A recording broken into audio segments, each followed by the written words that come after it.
السلام عليكم ورحمة الله وبركاته يا أطفال، كيف حالكم؟ يوم من الأيام القطط تنعم الفطر نهاية الأسبوع يمارس الرياضة، فقرر أن يجري مباراة مع فريقه فريق السلاحف،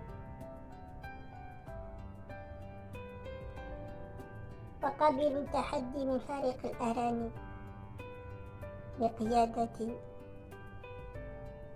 محرك الفريق الأرنب الماهر مبارك. هو يحمل رقم 9 قلب الهجوم، يسجل كثيرا سريعا قويا. ففي الجهة المقابلة عمو فكرو كان حارس مرمى جيدا، قائد الفريق السلاحف منذ صغره. استعدوا للمباراة في الصباح، ذهبوا إلى الملعب. كان الحكم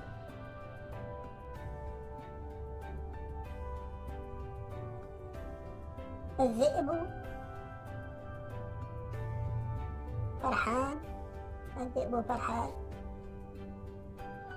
كان هو حكم الفريق، حكم المباراة، مدرب فريق السلاحف الدب شرح الدب. وفي الجهة المقابلة مدرب فريق الأرانب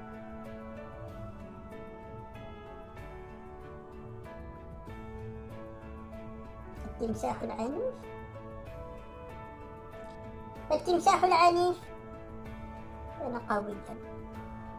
فريق الأرانب يلعب بطريقة ألمانية، يسدد من بعيد، يعتمد على الهجمات المعاكسة.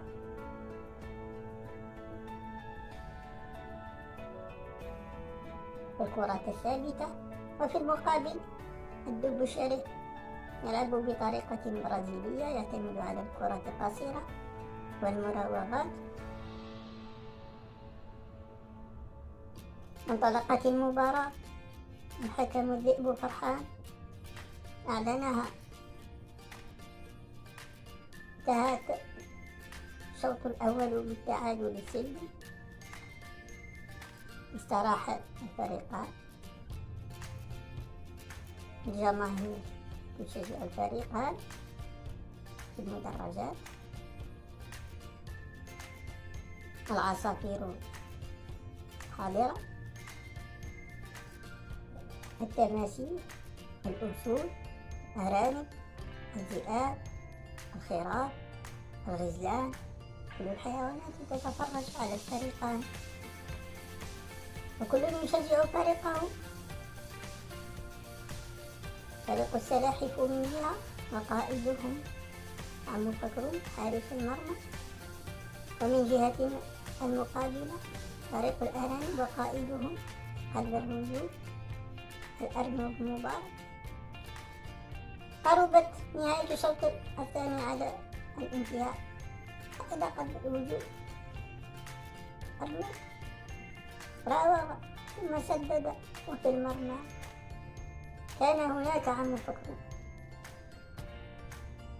قوي في تصدياته، مرر بقوة إلى الهجوم، راوغ السلحفاة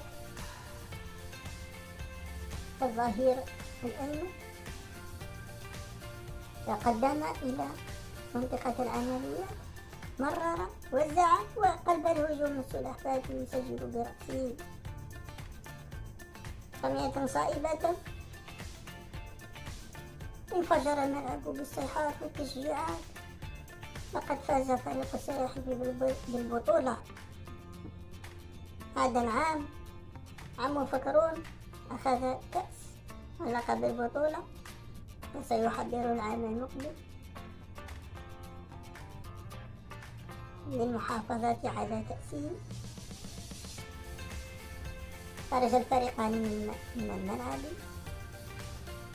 تصافحا بكل روح رياضية، ثم ذهب عم فكرون إلى المقهى وغنى وفرح، وقضى ليلة وسهرة مع أصدقائه ومع مشجعي الفريق. وفي صبيحة اليوم الموالي كعادته ينهض مبكرا، يذهب إلى ورشته، يعمل بجد واجتهاد. وفي المرة القادمة سنرى أين سيذهب بنا عم فكرون. إلى اللقاء.